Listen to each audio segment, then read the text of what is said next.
केंद्रीय गृह मंत्री अमित शाह ने संभाला कार्यभार। कामकाज शुरू करने से पहले पुलिस मेमोरियल पहुंचे, शहीदों को नमन किया।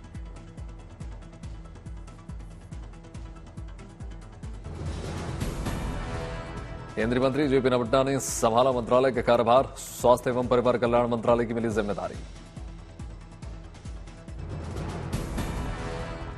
राज्य मंत्री अनुप्रिया पटेल ने संभाली जिम्मेदारी। केंद्रीय स्वास्थ्य एवं परिवार कल्याण मंत्रालय का कार्यभार।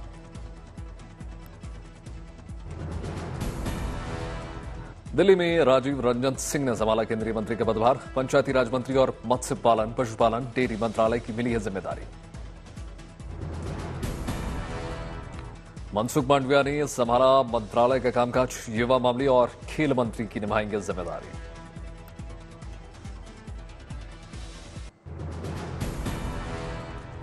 विदेश मंत्री एस जयशंकर ने साउथ ब्लॉक में संभाला पदभार। आज से शुरू किया मोदी सरकार 3 के कार्यकाल का कामकाज।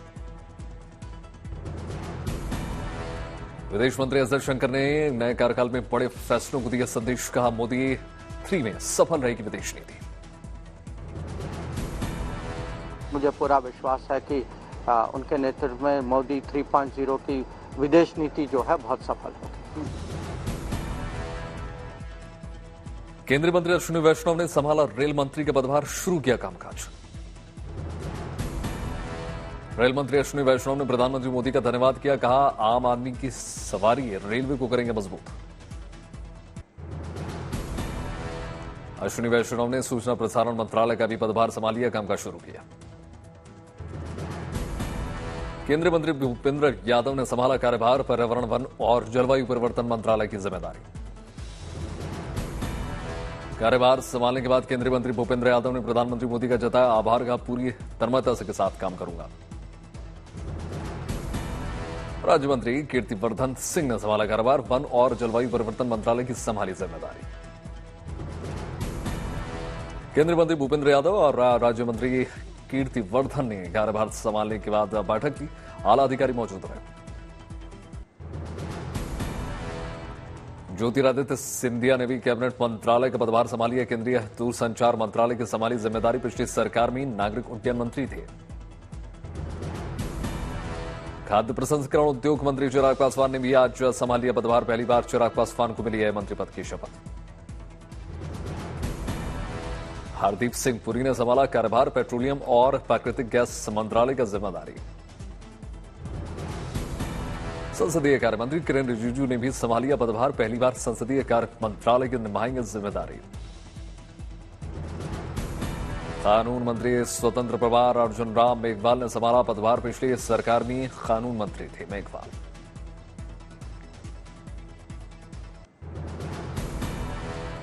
केंद्रीय मंत्री गिरिराज सिंह ने संभाला कपड़ा मंत्रालय का कार्यभार। पीयूष गोयल ने सौंपा प्रभार। केंद्रीय मंत्री गिरिराज सिंह ने टेक्सटाइल को बताया सबसे ज्यादा रोजगार देने वाला सेक्टर। का मोदी सरकार की भावनाओं के अनुरूप करेंगे काम। सुरेश गोपी ने पेट्रोलियम और प्राकृतिक गैस मंत्रालय में राज्य मंत्री के रूप में संभालिया कार्यभार। केंद्रीय मंत्री हरदीप पुरी भी साथ रहे। केंद्रीय मंत्री मनोहर लाल खट्टर ने भी संभालिया पदभार। शहरी विकास मंत्रालय और ऊर्जा मंत्रालय का जिम्मा। स्वतंत्र प्रभार राज्य मंत्री जयंत चौधरी ने संभालिया पदभार। कौशल विकास और उद्यमिता मंत्रालय की जिम्मेदारी मिली है। नागपुर में संघ कार्यकर्ताओं का लगा प्रशिक्षण शिविर। बड़ी तादाद में आरएसएस वर्कर्स ने हिस्सा लिया। दिखाए तरह तरह के कौशल। संघ प्रमुख मोहन भागवत ने पिछले 10 वर्षों के मोदी सरकार के कामकाज को सराहा और कई प्रतीकात्मक नसीहतों की भी दी। काम करे लेकिन मैंने किया ये अहंकार न पाले तो हम इस देश की सच्ची सेवा कर रहे ऐसा होगा। और अपने देश को हम सब लोगों के सच्चे सेवा की आज आवश्यकता है और विश्व को भी आवश्यकता है। भारत का वो जीवन ध्येय है।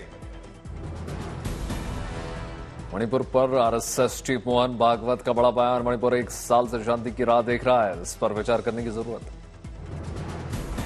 मोहन भागवत ने कहा, पिछले 10 वर्षों में बहुत अच्छा हुआ। आर्थिक स्थिति अच्छी हुई। दुनिया में प्रतिष्ठा बढ़ी।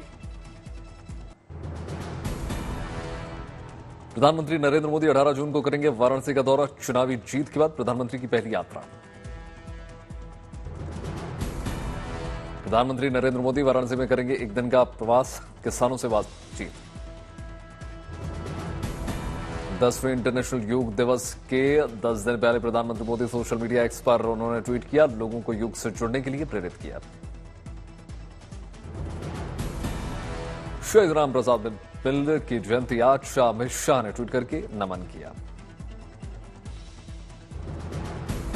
पवन कल्याण को चुना गया जनसेना के विधायक दल का नेता। वरिष्ठ जेएसपी लीडर राम मनोहर ने रखा उनके नाम का प्रस्ताव। ज्येष्ठ महीने का तीसरा बड़ा मंगल आज। हनुमानगढ़ी में दर्शन के लिए भारी संख्या में उमड़ रहे हैं भक्त। हनुमानगढ़ी में उमड़ा आस्था का जनसैलाब। हनुमानगढ़ी में लाखों की संख्या में पहुंच रहे हैं श्रद्धालु। अयोध्या में रामलला के दर्शन करने के लिए उमड़ा आस्था का जनसैलाब। बड़ी संख्या में राम भक्तों ने किए रामलला के दर्शन।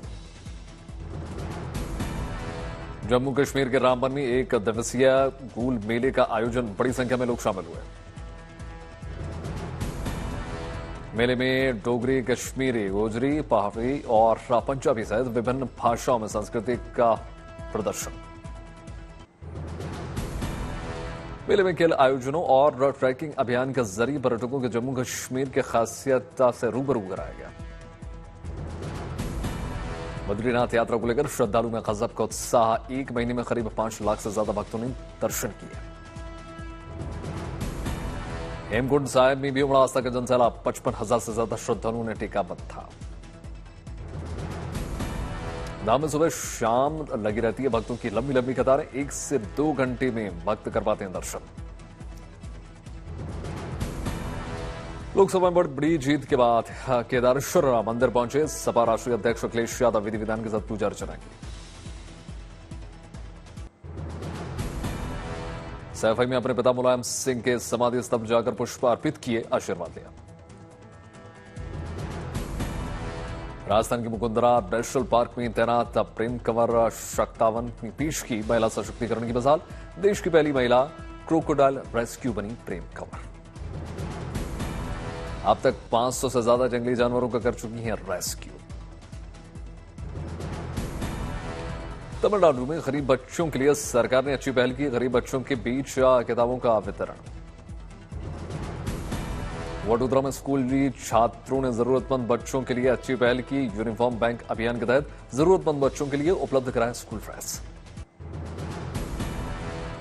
नीम करौली बाबा के भक्तों के लिए जरूरी खबर। 4 धाम के बाद अब कैंचीधाम में फोटोग्राफी, वीडियोग्राफी पर प्रतिबंध। 15 जून को कैंचीधाम बुवाली में मेले को लेकर भव्य तैयारियां। कैंचीधाम के स्थापना दिवस पर प्रसिद्ध भंडारे का आयोजन। मुख्यमंत्री मोहन यादव ने जबलपुर में नव विकसित जल मंदिर का निरीक्षण किया। कहा, जल धरोहरों को सोचना और संवारना हम सबकी जिम्मेदारी। हिमाचल प्रदेश सरकार का खिलाड़ियों को बड़ा तोहफा। खिलाड़ियों की बढ़ाई गई पुरस्कार राशि। स्वर्ण पदक जीतने वाले विजेताओं को मिलेंगे अब 4 करोड़। सुखु सरकार ने खिलाड़ियों के लिए राज्य स्तरीय प्रतियोगिताओं के लिए डाइट मनी 250 से बढ़ाकर 400 रुपए कर दिए। प्रदेश से बाहर होने वाली प्रतिस्पर्धाओं में भाग लेने वाले खिलाड़ियों को मिलेंगे 500 रुपए। जुलाई में उत्तर प्रदेश कबड्डी लीग को लेकर ग्रेटर नोएडा में खिलाड़ियों की बोली की प्रक्रिया हो गई शुरू। पंजाब के मुख्यमंत्री भगवंत मान ने मोहाली में गुरुद्वारा सिंह शहीदा में मत्था टेका। अटल इनोवेशन मिशन नीति आयोग ने 2 महत्वपूर्ण चीजों का लॉन्च कर दिया। एआईएम और आईसीडी के ओपन इनोवेशन वाटर चैलेंज का 4था संस्करण प्रस्तुत किया। तिरुचिरापल्ली इंटरनेशनल एयरपोर्ट पर नई इंटीग्रेटेड टर्मिनल बिल्डिंग का उद्घाटन। अत्याधुनिक सुविधाओं से लैस। तिरुचिरापल्ली इंटरनेशनल एयरपोर्ट उड़ान सेवा शुरू। यात्रियों को फूल देकर स्वागत किया गया।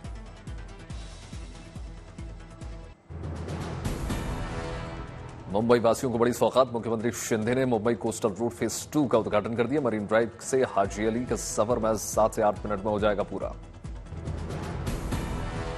आज से मुंबई की जनता भी खोल दिया जाएगा। इसके लिए मुंबईकरों को ट्रैफिक से निजात मिलेगा।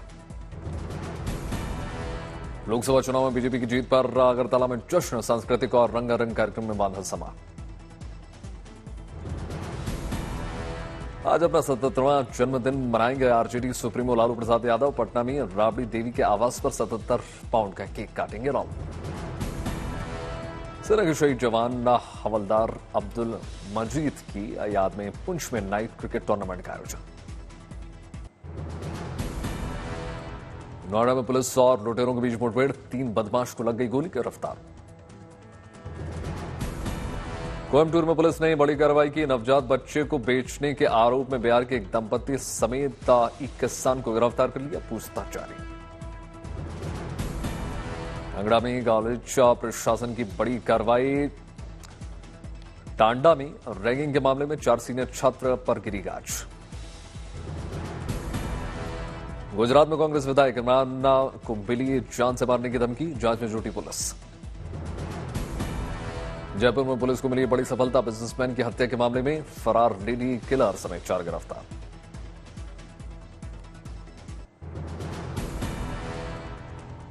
फिल्म कल्कि का ट्रेलर हो गया रिलीज, नए लुक में नजर आनी दीपिका।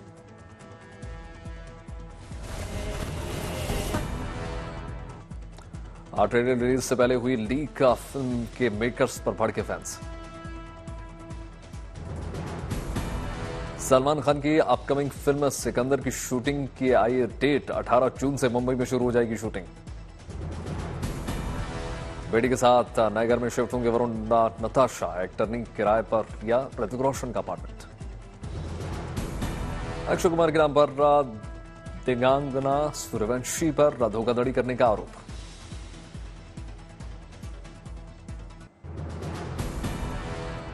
गाजा में युद्ध विराम के लिए अमेरिका प्रस्ताव का संयुक्त राष्ट्र सुरक्षा परिषद ने किया समर्थन। अमेरिकी विदेश मंत्री एंटनी ब्लिंकन ने इजरायली प्रधानमंत्री बेंजामिन नेतन्याहू से मुलाकात की।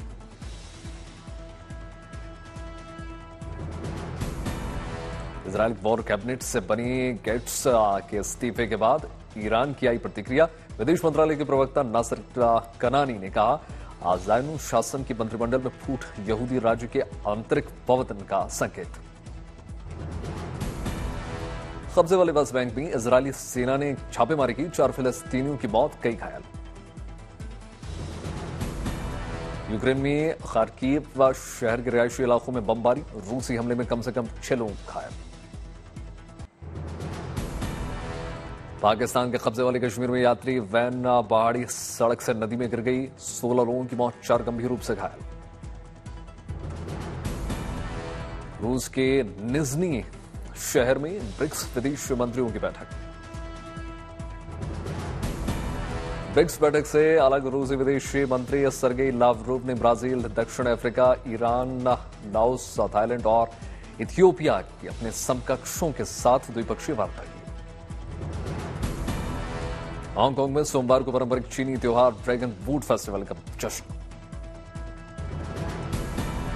इटली के टेनिस खिलाड़ी जैकनिक सिनर एटीपी वर्ल्ड रैंकिंग के पहले पायदान पर पहुंचे। रेटिंग एजेंसी गोल्डमैन सैश ने अनुमान बताया कि गर्मियों में डिमांड बढ़ने से कच्चे तेल के दाम में तगड़ा उछाल आ सकता है। एप्पल ने आईफोन में पहली बार कॉल रिकॉर्डिंग फीचर पेश कर दिया। 3 गुना ज्यादा रजिस्ट्रेशन के साथ बेंगलुरु में बीते साल 8,690 इलेक्ट्रिक कारों की बिक्री हुई। मई में कारों की रिटेल बिक्री में 2023 की मई के मुकाबले 1% की गिरावट। सेल्स अकाउंटिंग और नसा जैसे टैलेंटेड को खोजने में 2023 में भारतीय कंपनियों ने कड़ी मशक्कत की। नीति आयोग के पूर्व वाइस चेयरपर्सन राजीव कुमार ने एनडीए सरकार को बेरोजगारी दूर करने के फोकस पर सलाह दी। मई में शेयर बाजार में एफपीआईएस की निवासी के बीच इक्विटी म्यूचुअल फंड में निवेश अप्रैल के मुकाबले 83% बढ़कर 34,697 करोड़ हुआ। फ्रेशर्स की घटती संख्या से टीसीएस और इंफोसिस में कर्मचारियों की औसत उम्र 30 के पार हुई। भारत नहीं, ब्रिटेन में किए जाने वाले प्रत्यक्ष विदेशी निवेश में महाराष्ट्र, कर्नाटक और दिल्ली बने टॉप 3 राज्य। अमेरिका के बाद भारत में सबसे ज्यादा पिज्जा आउटलेट चलाने वाली डोमिनोज भारत में डबल करेगी स्टोर्स की संख्या।